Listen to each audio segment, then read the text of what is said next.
que tal? Soy Ciela Fe, bienvenue à mi canal. So with this video, I just wanted to go over a few things that can help you with preventing or minimizing hair breakage while you are managing your heat trained hair. If you have any questions after this video, or if you have any additional tips, feel free to leave them in the comment section below. Pero nada más a decir.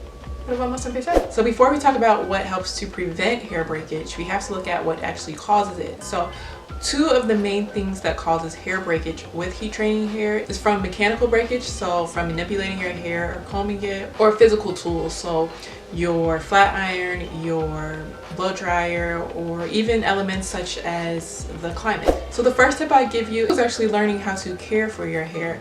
As your hair grows and as it starts to change in curl pattern, you're going to have to figure out different ways to manage your hair. So sometimes that actually means if you didn't have to do a pre-poo treatment before, now you're gonna have to do a pre-poo treatment. If you're deep conditioning maybe once a month and that was working for you before, but now you're finding that your hair needs even more of the deep conditioning treatment, and it needs more than just you letting the conditioner sit in your hair for 30 minutes, but it actually needs heat to activate it. You need to begin to make those steps into doing what your hair is requesting in order to help prevent it from breaking. The next tip I have is getting your hair trimmed only when necessary. You guys know me, you know that I'm super anti-trim. I only get my hair trimmed once a year. You don't need to go overboard with trimming your hair every 6 to 8 weeks thinking that's going to help to prevent hair breakage. Like I said before, what's going to prevent hair breakage is making sure that your hair is properly taken care of. So if it's properly taken care of, you won't have to get your hair trimmed super often. It is okay to go ahead and dust your hair.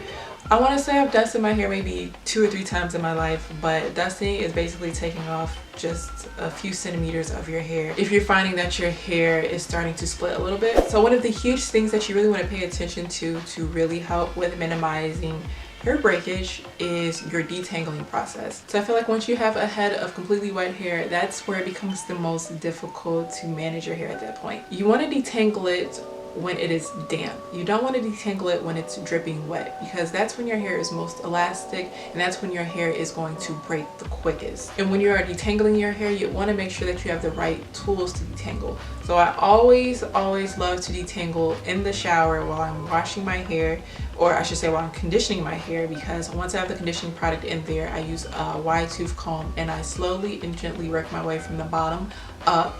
And I feel like that's the easiest way I can get my hair free of tangles. And then once I rinse that all out, I go ahead and leave my hair wrapped in a towel for a little bit, just so that my hair can soak up some of that water so it's not completely dripping wet.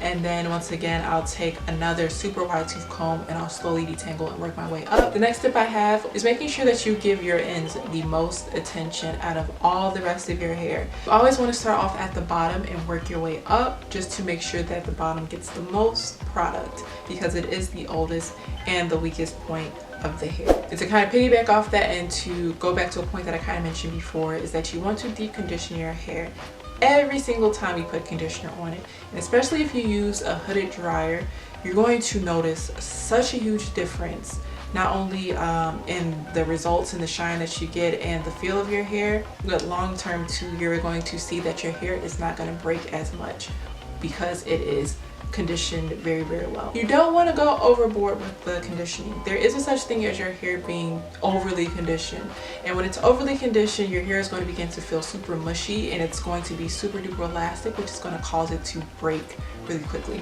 So you want to always make sure that you are balancing your moisturized routine with a protein routine. I hope you guys enjoyed that video. Let me know if you have any additional tips in the comment section below, or if you have any questions, I'd love to help answer them. And until the next video, I want to thank me for doing all this hard work